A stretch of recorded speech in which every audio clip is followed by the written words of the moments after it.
Bonjour à tous, on se retrouve pour une vidéo favori, flop, testé, détesté. Voilà, en fait, il y a plein de petits produits que j'ai achetés ces dernières semaines, ces derniers mois même, parce que ça fait un petit moment que je n'ai pas fait de vidéo favori. Et voilà, donc je reviens aujourd'hui pour vous faire un retour sur ces produits. Donc si ça vous intéresse de savoir, parmi les derniers produits que j'ai achetés, vous allez retrouver certaines petites choses que je vous ai montrées dans des hauls ou des revues que j'ai faites. Et voilà, vous allez avoir un retour sur un peu plus de recul. Voilà, donc si ça vous intéresse, ben, c'est parti, on y va. On va commencer tout de suite par le plus vieux produit que j'ai acheté de cette sélection, puisqu'il s'agit de la palette Subculture de Anastasia Beverly Hills. Donc la Subculture, c'est une palette qui est sortie il y a déjà un petit moment et je l'ai achetée pendant le Black Friday en fait cet automne, parce qu'elle était soldée. C'est une palette que j'ai toujours rêvé de m'acheter et que je n'avais jamais achetée. Et en fait, donc depuis le mois de décembre-janvier, je n'ai utilisé qu'elle pour me maquiller. Je la trouve magnifique. Elle est très atypique dans l'harmonie des couleurs. Moi, ce qui me plaisait vraiment, c'était tous les fards verts, bleus, les kakis et les choses comme ça. J'adore. Je me suis maquillée qu'avec elle pendant 2 mois et quelques là. Et voilà, donc c'était quand elle est sortie la palette la plus détestée de YouTube. Et c'est bien dommage parce que j'ai laissé les revues négatives me refroidir alors qu'elle me plaisait énormément. Je regrette de ne pas l'avoir achetée vraiment lors de sa sortie parce que c'est une palette qui est juste fantastique. J'ai commandé la nouvelle Riviera qui va pas tarder à arriver dans ma boîte aux lettres et je vous en ferai une revue bien sûr, mais en attendant celle-ci c'est celle que j'ai utilisée là courant cette fin d'hiver. Et maintenant on passera, je pense je vais passer à des fards plus vibrants, plus colorés, plus estivaux. Ensuite une palette pour le visage que j'ai ressortie, c'est la palette Hourglass Ambient Lighting Palette. Et c'est celle qui se présente comme ceci. Donc celle-là je l'ai achetée il y a un petit moment. C'est quand Hourglass était sorti sur Sephora France. Donc ça doit faire 1 an et demi.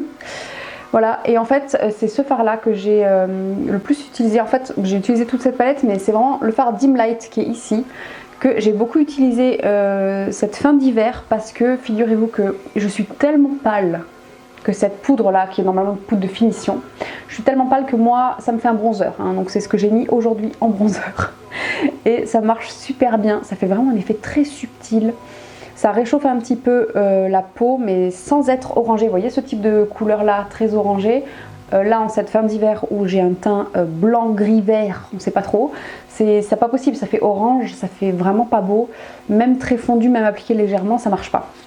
Donc quand c'est vraiment la fin d'hiver ou quand je veux vraiment quelque chose de très très léger, je sors ça. Donc j'adore cette poudre et j'adore les poudres Hourglass.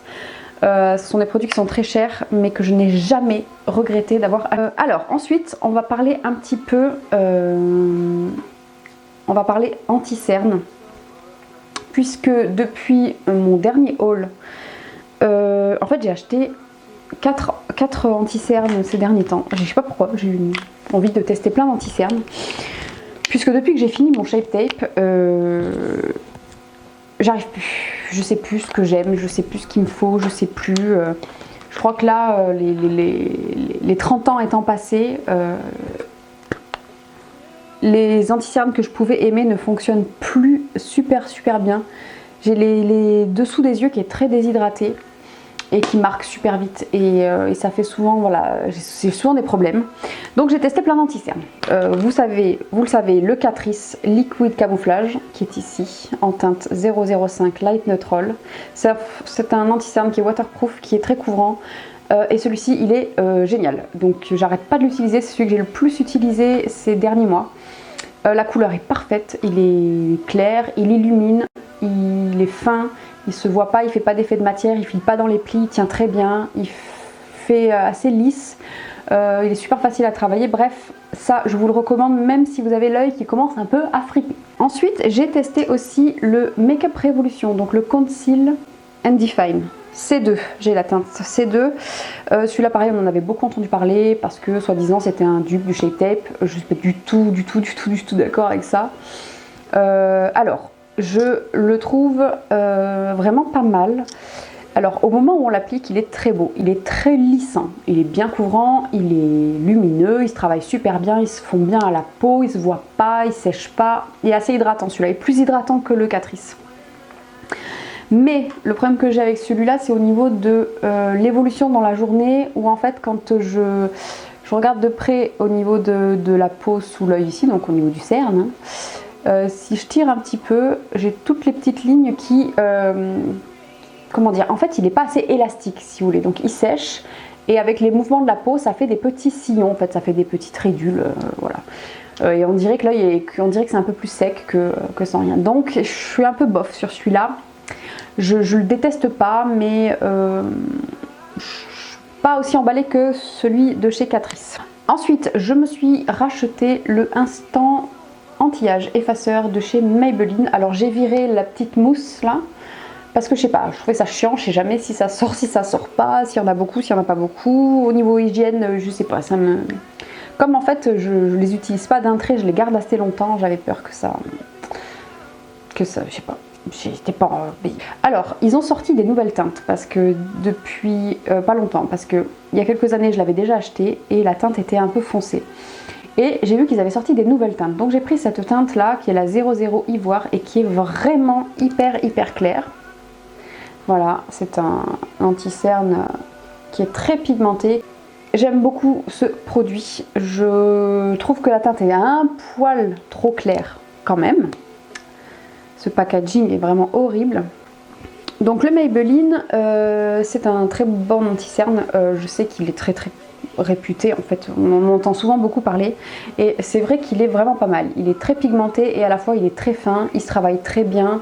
Il est quand même un poil desséchant. Pas beaucoup, mais allez, hydratez bien en dessous. De toute façon, moi j'aime bien... appliquer mon anti-cerne sur une petite goutte d'huile ou vraiment sur un œil très hydraté. Voilà, parce que sinon c'est pas beau. De toute manière, si vous avez le contour des yeux qui est complètement sec, il n'y a aucun anti-cerne qui sera joli sur vous. C'est pas vraiment une question d'avoir le dessous des yeux ridé ou avec des poches ou des choses comme ça.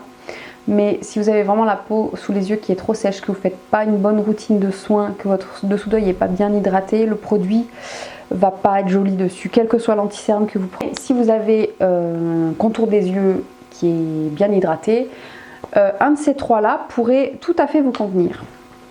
Le dernier anti-cerne que j'ai testé récemment, c'est l'infaillible More Than Concealer de chez L'Oréal. Donc c'est le tout dernier sorti. Donc j'ai pris deux teintes en plus. La 324 et la 326. 324 c'est avoine, 326 c'est vanille. Donc la première chose, c'est que au niveau des teintes, je ne sais pas ce qu'ils ont fait chez L'Oréal, mais les teintes sont hyper claires. C'est-à-dire que moi, vous avez vu la couleur de peau. Je suis donc en 00 chez Maybelline, je suis en 005 chez Catrice, donc je suis parmi les teintes les plus claires. Et là, j'ai au moins la 6e teinte. Donc c'est bizarre. Il y a vraiment des teintes qui sont extrêmement claires, voire à mon avis trop claires. Et il n'y a pas énormément de différence de couleur entre toutes ces teintes claires. Donc bon, c'est bien de sortir plein de teintes, mais faites-le bien. Là, honnêtement, pour moi, il y a un petit souci au niveau du nuancier de couleur. Donc en fait, la seule différence, c'est que la 324 avoine, je vous ferai des gros plans, hein, mais la 324 avoine, elle est plus rose, et la 326 vanille, elle est plus jaune. On voit clairement la différence. Je ne sais pas si vous le verrez à travers l'écran, mais elle est beaucoup plus jaune. Mais au niveau de l'intensité des couleurs, vous voyez que la 326 ici, elle n'est pas plus foncée que la 324. C'est vraiment une question de soutre. Bon, alors la question c'est, est-ce qu'il est bien? Non, je ne peux pas dire ça. Je déteste cet anti-cerne. J'ai cru pendant une journée que j'arriverais peut-être à le faire marcher, mais non, je le déteste. J'ai encore essayé de le mettre ce matin et dites-vous que j'ai dû me démaquiller tout le dessous d'œil, réappliquer mon hydratant, réappliquer mon fond de teint sur la zone là et mettre un autre. Donc j'ai mis le Catrice parce que j'ai essayé une énième fois de le faire fonctionner et je déteste le rendu qu'il a. Alors il est très couvrant, c'est vrai. Il est très épais aussi. Je trouve qu'il est encore plus épais que le Shape Tape. Le Shape Tape, c'est un anti-cerne que j'ai utilisé pendant très longtemps. Je l'ai quasiment utilisé d'un trait, c'est-à-dire que je l'avais acheté en août pas 2018-2017, il m'a duré presque un an et pendant un an j'ai quasiment utilisé que celui-là, j'avais que cet anti-cerne. Donc c'est un anti-cerne que j'ai énormément aimé, je le mettais, tac tac tac, j'estompais, terminé, c'était emballé, je savais qu'à chaque fois ça allait donner le même résultat, je savais qu'à chaque fois ça marchait et que c'était super bien.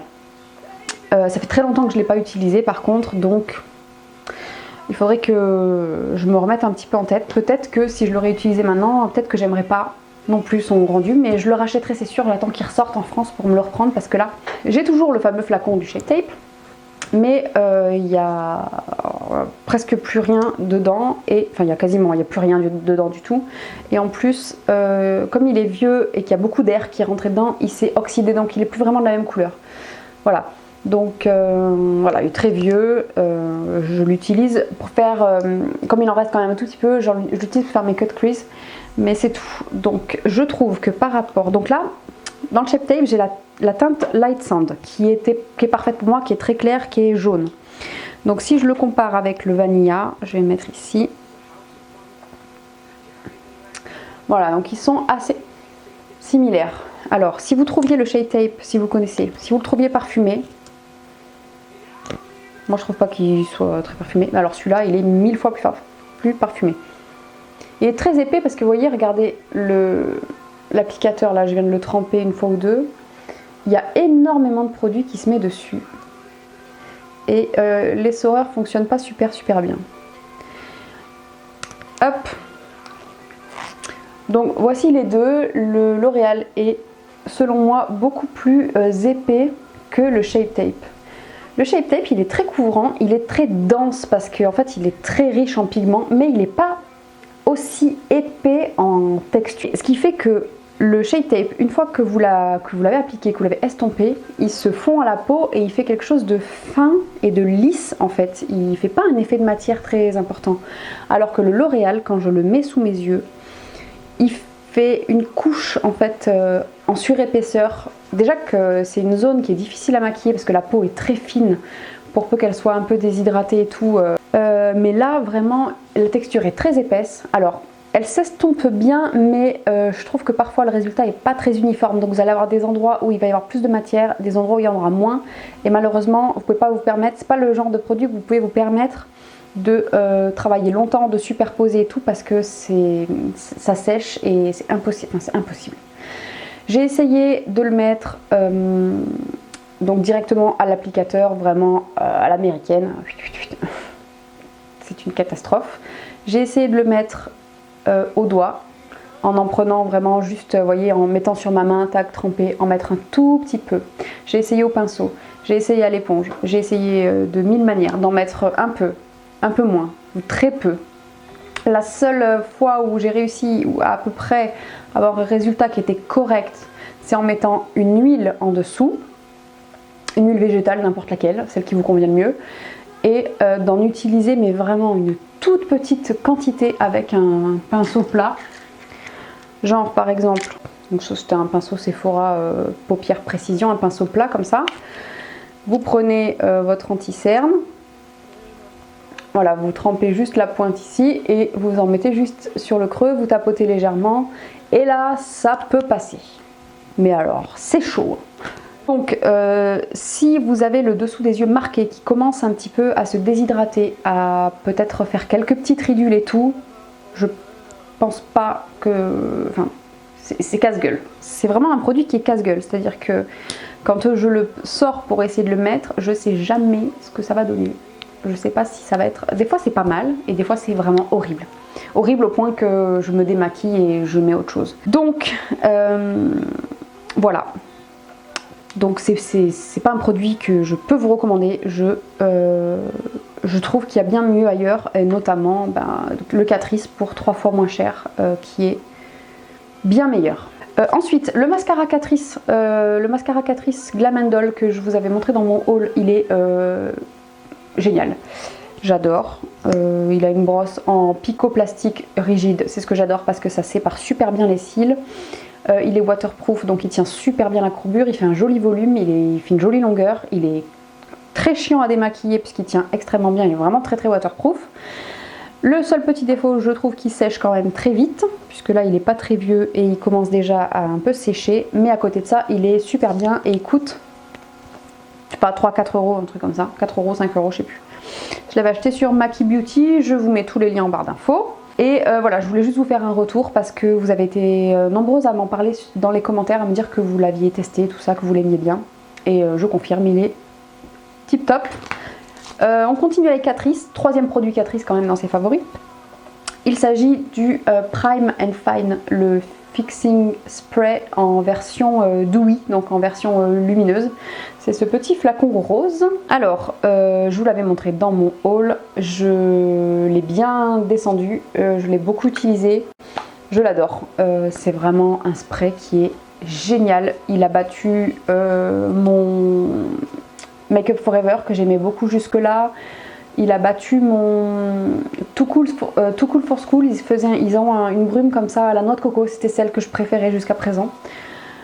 Qui est très très bien aussi. Mais alors celui-là, il donne vraiment un rendu très lumineux, très naturel. Ils font bien toutes les matières ensemble. Alors il faut y aller mollo parce que le spray est un peu violent. Donc faut pas le vaporiser trop près. Il faut vraiment bien reculer et vaporiser ça d'assez loin. Sinon ça détrempe vraiment trop. Mais alors à côté de ça, il fait des merveilles sur tous les fonds de teint mat qui ont un fini un peu trop sec, qui ont tendance à marquer un petit peu. Vous mettez ça, ça fait des miracles. C'est super beau. Voilà, ça rend tout un peu plus naturel, un peu plus... Bizarrement, vous rajoutez un produit qui fait rendre le fond de teint un peu plus léger. C'est très bizarre, mais... Meilleur spray de finition que j'ai jamais vu. Alors ensuite, ah oui, un petit enlumineur BK, c'est le Opal que j'avais eu dans mon calendrier de l'Avent Sephora. Hop, voilà, c'est une version voyage. J'avais jamais testé cette teinte là chez BK, la teinte Opal. Celui que j'ai mis, trop beau, très fin, très fin, très beau. Bien brillant, bien lumineux, mais sans effet de matière. Il se fond dans la peau, il se travaille très bien, il est très beau. J'adore. Avant de passer aux produits lèvres, je vous avais montré dans le haul que j'avais acheté le Aquasil de chez Makeup Revolution. Vous savez, c'est ces petits fluides, en fait c'est des diluants pour tous les maquillages crème, poudre. En fait vous pouvez transformer n'importe quel fard à paupières en liner avec ça, vous pouvez diluer vos eyeliners gel, vos crèmes à sourcils et tout ça, vous pouvez diluer, les rendre un peu plus liquides et waterproof. J'avais pris celui-là parce qu'il était vraiment pas cher, j'étais pas sûre que ce soit un produit que j'utilise beaucoup, donc je voulais pas y mettre 30 euros parce que je crois que celui de Make Up Forever il coûte super cher. Ça coûte pas 3 euros ou 4 euros. Et ça fonctionne super bien. Vous pouvez faire un liner très soft avec un fard à paupières marron clair par exemple. C'est super bien. Vous pouvez diluer un petit peu l'eyeliner. Moi j'ai acheté, vous savez, le You Are Cosmetics en gel qui est des fois un peu sec. Je mets une goutte dedans et hop, ça le rend très fluide. Donc du coup je me suis fait des liners avec des fards à paupières. Je me suis fait... J'adore, c'est très pratique et ça coûte pas cher.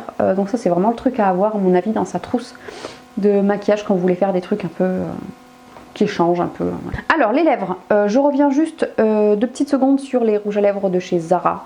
Je vous ai fait une vidéo à leur propos et j'ai pas arrêté de les utiliser depuis que je les ai. J'adore cette formule, c'est donc les Ultimates et notamment le Nude 01. Oups là. Donc le Nude 01 qui est un rose mauve et le Nude UM03 qui est un nude un peu plus chaud. Je vous les ai déjà montré portés, vous avez la vidéo si vous voulez voir. Je suis complètement fan de ces rouges à lèvres, je n'ai fait que les porter. J'adore l'odeur, j'adore la texture, j'adore les couleurs, j'adore. Voilà. Je reviens dessus pour enfoncer le clou une dernière fois, ces rouges à lèvres sont super beaux. Voilà.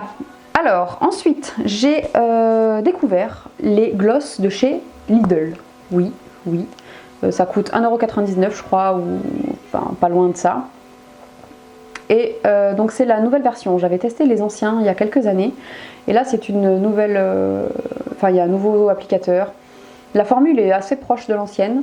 Et là j'ai pris deux couleurs. J'ai deux couleurs sous la main, la 12 et la 11 et la 12. Qui sont un petit peu irisées, pailletées. Enfin, pas vraiment pailletées mais nacrées on va dire. Donc ça c'est un gloss transparent avec des nacres un peu blanches. Et ça c'est un rose pâle avec des nacres argentées. C'est celui que j'ai mis par-dessus le rouge à lèvres Zara, le M01. Et écoutez, pour le prix, honnêtement, ils sont super bien. Ce que j'aime bien, c'est qu'ils sont très fins sur les lèvres. Ils sont assez hydratants. C'est-à-dire que même si vous les mettez sur des lèvres très sèches, elles vont se ramollir, si on peut dire. Donc elles vont se détendre un peu, s'assouplir. Voilà, merci. Et ça apporte un petit voile de couleur sans trop en faire. Ça colle pas du tout. J'ai l'impression d'avoir du baume à lèvres en fait quand je mets ça. Bon, les couleurs sont pas... complètement, enfin les couleurs sont pas folles quoi, c'est pas des trucs dingues, mais moi c'est ce que j'aime bien porter au quotidien, des trucs faciles. Voilà, le matin, vous voyez comme je me suis maquillée aujourd'hui, c'est tout à fait le genre de truc que je fais tous les jours. Je mets mon fond de teint, mon anti-cerne, un peu de blush, un petit gloss, un coup de mascara et basta. J'ai aussi ceux de chez Kiko qui sont plus épais. Vous voyez, par rapport à ceux de chez Kiko, qui sont ceux-là que j'adore aussi, les 3D Hydra Lip Gloss, ça ressemble quand même pas mal, je trouve. C'est deux formules qui se ressemblent quand même pas mal. Le Kiko est peut-être un tout petit peu plus épais que le Lidl. Ensuite, j'ai fait une découverte, mais alors tout à fait par hasard, au niveau des rouges à lèvres et tout, puisque je cherchais pour ma vidéo rouge à lèvres, mes rouges à lèvres rouges, je cherchais un rouge à lèvres rouge mais qui soit pas mat, qui soit un peu brillant, avec un fini brillant. Et je vous avais montré donc dans cette vidéo ce rouge à lèvres qui est donc dans la gamme Make Me Happy de chez Marionneau. Donc c'est la collection de rouge à lèvres de la marque enseigne Marionneau. Donc ils ont des mats, ils ont des crèmes, et ça c'est les Crazy Shine, donc c'est les versions brillantes. Et j'avais donc pris cette teinte 03 qui est un rouge très très très joli. Donc ils sont un peu parfumés, ils sentent super bon, un peu sucrés, ils ont un packaging aimanté. Les couleurs sont super belles et j'ai tellement aimé celui-là que je suis allée en chercher deux autres. Donc en fait c'est une gamme qui se présente dans des petits cartons comme ça, et chacun a la couleur du rouge à lèvres. Et après c'est des packaging comme ça argentés, vous avez une pastille derrière avec les couleurs. J'ai pris le 01 qui est un nude, que vous m'avez déjà vu porter aussi. Voilà, donc c'est un peu transparent, c'est une texture gel avec un petit voile de couleur. Et j'ai pris aussi le 05 qui est un corail, bien sûr, en prévision du printemps. Alors le corail, il est trop beau. Donc c'est brillant, ça colle pas du tout, ça accroche bien les lèvres, c'est très hydratant, c'est hyper confortable, ça tient quand même super longtemps. Les couleurs sont super belles. Écoutez, franchement, voilà, j'ai trouvé ça par hasard. Personne n'en a jamais parlé. Je m'étais jamais attardée sur le maquillage de la marque Marionneau. Et en fait, j'ai complètement adoré cette gamme-là. Donc j'en ai acheté un, et puis deux, et puis trois. Donc deux produits soins qui sont venus taper l'incruste dans ma routine depuis quelques temps. Le premier, il s'agit de l'huile végétale de Nigel. Donc tout simplement, c'est une huile. Donc l'huile de Nigel, c'est du cumin noir en fait. Et voilà, j'ai acheté celle de Melvita. Il en existe dans plein de marques des huiles végétales. Vous pouvez l'acheter chez Aromazone et tout ça. Mais voilà, j'avais pas envie de passer commande sur internet. J'ai un magasin bio pas loin de chez moi. J'ai pris ça avec un format pompe. C'est hyper pratique. Alors, qu'est-ce que je fous avec une huile pour ma peau qui est, je vous le rappelle, mixte à grasse? Et bien justement, figurez-vous que une fois, j'ai testé parce que j'avais vu cette astuce, je crois que c'était sur la chaîne de Wayne Goss, où il conseillait pour avoir un rendu vraiment naturel du fond de teint de surhydrater sa peau avec sa crème hydratante, d'en mettre un peu plus que d'habitude, et de mettre une huile et ensuite d'appliquer le fond de teint. Donc je me suis dit ok, on va essayer. Bon, j'essaye tout. Donc j'avais une huile sous la main qui était une huile de chez Planters, je crois, avec un mélange, etc., qui n'était pas particulièrement faite. C'était un truc visage et corps réparateur. Bon, pas vraiment ce qu'il me fallait, mais j'ai quand même essayé. Et en fait, ça a super bien marché. Effectivement, le rendu était super lumineux, super lisse, super beau, super bien. Et je me suis dit, il doit quand même exister des huiles végétales qui fonctionnent sur les peaux grasses et qui peut-être même sont anti-boutons, anti-points noirs et qui régulent l'excès de sébum, etc. Ça doit exister. Donc, j'ai pris mon petit Google et j'ai mis sur Google huile végétale pour les peaux grasses. Et en gros, ce qui ressort souvent, c'est l'huile de jojoba, l'huile de noisette et l'huile de nigel. Donc après, c'est très facile de trouver les caractéristiques de chaque huile et de voir laquelle peut vous correspondre. Donc je vais vous raconter un petit peu l'huile de nigel, ce que ça fait. Et donc l'huile végétale de nigel bio, donc c'est le cumin noir. C'est une huile qui est fortifiante, qui est purifiante et qui est souvent utilisée dans la composition des soins pour les peaux à tendance acnéique. Donc il ne faut pas avoir peur parce que vous avez la peau grasse de mettre une huile dessus. C'est une huile qui a une odeur, en fait ça sent si vous connaissez le cumin, celui qu'on met dans le fromage là, le Munster, ça a la même odeur, donc c'est quand même assez aromatique, ça sent le cumin. Moi j'adore cette odeur. Si vous n'aimez pas du tout ce genre d'odeur, peut-être allez voir plutôt du côté de l'huile de noisette qui je trouve a un petit peu les mêmes effets mais qui n'a pas du tout la même odeur. L'huile de noisette, je trouve que ça sent le curly. Voilà. Alors l'huile de nigel, on en revient. Donc c'est une huile qui est à la fois équilibrante, purifiante, mais aussi anti-âge, antioxydante, etc. Plein de trucs cool. Donc je me suis dit je vais tester ça et du coup j'ai commencé par l'appliquer le soir à la place de mon sérum. Et dès la première application, j'ai su que ça allait être une grande histoire d'amour entre elle et moi. Puisqu'en fait, j'ai appliqué cette huile. Alors déjà, moi j'adore les huiles, j'adore me masser en fait avec les huiles. Et je m'en suis privée pendant très longtemps parce que je pensais qu'il n'y avait pas d'huile qui serait adaptée à ma peau grasse. Et en fait, je me suis complètement plantée. C'est super agréable, donc vous massez. C'est une huile qui pénètre très très profond dans la peau.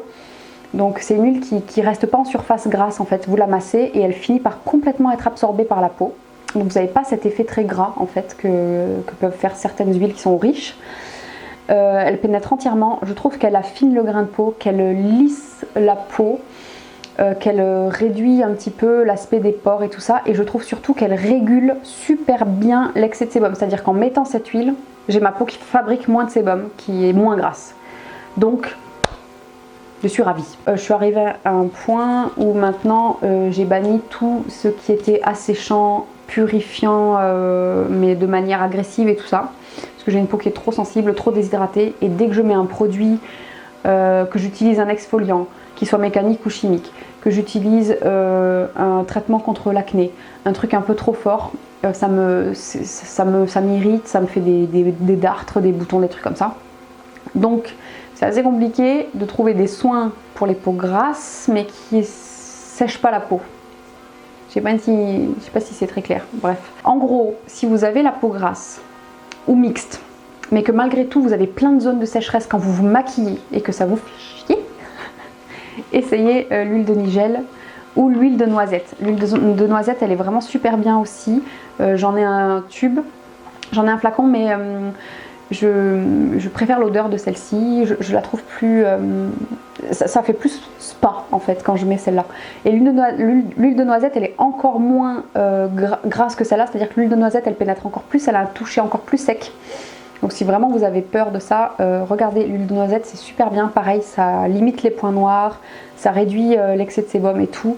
Et en fait, du coup, c'est super bien d'avoir cette astuce-là. Parce que des fois l'équilibre est super difficile à trouver entre traiter les problèmes de peau type acné et tout ça quand on a la peau qui est très déshydratée, très sensible et tout ça. C'est super difficile parfois et je suis fan et j'adore cette huile.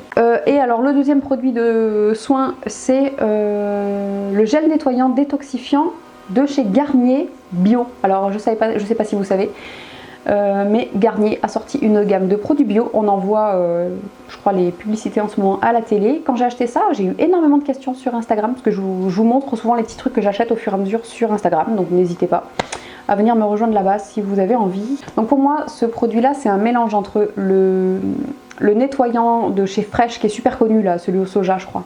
C'est un mélange entre ça et la mousse Magnifica de chez Sanoflore qui sent le citron et tout ça. C'est un mélange des deux. Vous prenez les deux. Magie, vous avez ce produit là. Donc vous avez un peu la texture gel du nettoyant de chez Fresh, mais qui est quand même visqueuse dans le sens où ça ressemble, c'est plus un gel, c'est plus du côté gel que du côté blanc d'œuf cru, vous voyez, parce que je sais pas si vous connaissez celui de chez Fresh, mais moi je le déteste parce que la texture me dégoûte. L'odeur aussi j'aime pas trop, et en plus il me brûle le visage, donc voilà. Mais j'aime beaucoup la mousse Magnifica, et voilà, donc celui-ci il a une odeur de citron, donc faut aimer. C'est un citron qui est bien vif, hein, qui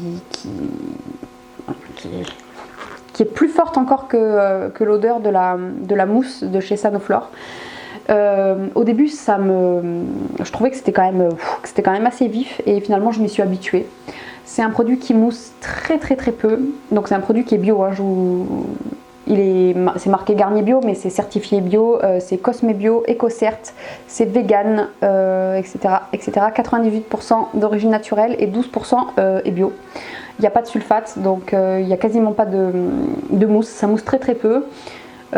Du coup, ça nettoie la peau sans agresser du tout, sans défoncer le film protecteur hydrolipidique, tout ça. Tout ce qu'on aime, tout ce qu'on cherche, vous pouvez l'utiliser matin et soir, même moi sur ma peau extrêmement sensible et tout, ça fonctionne. Donc je l'aime énormément, il est pas cher, vous le trouvez en supermarché, il est bio, il est bien, on aime. Je suis très contente de ce produit, je l'aime beaucoup. Voilà, écoutez, pour les derniers petits tests que j'ai fait, ah non, j'ai un énorme flop à vous montrer que j'ai oublié. Chez L'Oréal, quand j'ai commandé les anti-cernes, ils ont eu la bonne idée de me mettre une base lissante anti-pores avec, de la gamme Infaillible. C'est la base lissante anti-pores. Et comment vous dire que, alors déjà moi qui n'aime pas les bases en général, les bases siliconées et tout, mais alors celle-là, elle est pire que tout. Je trouve que ça floute rien du tout. Alors soit j'ai vraiment pas des pores suffisamment dilatés, je sais rien. Mais je trouve qu'en fait c'est trop liquide. Elle est hyper liquide celle-là. C'est trop liquide, trop fluide. Ça comble pas vraiment les pores, ça glisse vachement, et je trouve que tous les fonds de teint glissent dessus. C'est-à-dire que quand je mets ça, mes fonds de teint glissent, ils partent dans tous les sens, ça tient pas. J'ai mis ça en dessous du Pitch Perfect pour vous situer. Pitch Perfect, c'est un fond de teint qui accroche vraiment bien à la peau, qui tient très bien. Et ben partout j'avais appliqué cette base en dessous, c'est-à-dire ici sur mes pores dilatés, ici et au milieu du front, ça a tout glissé, c'est parti, ça tient pas, j'ai horreur des bases siliconées. Et celle-ci est de loin une des pires que j'ai pu tester. Voilà, je n'ai jamais vu aucune efficacité sur aucune base lissante anti-pores et tout ça. À la limite, si je dois mettre une base de maquillage, je vais mettre soit un truc hydratant à base de glycérine ou un truc comme ça, soit un primer hydratant type celui de chez Too Faced ou le Farsali, le violet là qui est à base de glycérine, qui est pas mal, que j'avais bien aimé. Ou alors je vais mettre une huile ou un truc comme ça, mais tout ce qui est base lissante et tout ça sur moi, j'aime pas du tout. Voilà, donc en attendant de tester encore d'autres produits, de vous faire encore d'autres revues et d'autres retours, je vous souhaite plein de bonnes choses et je vous dis à très bientôt dans une prochaine vidéo.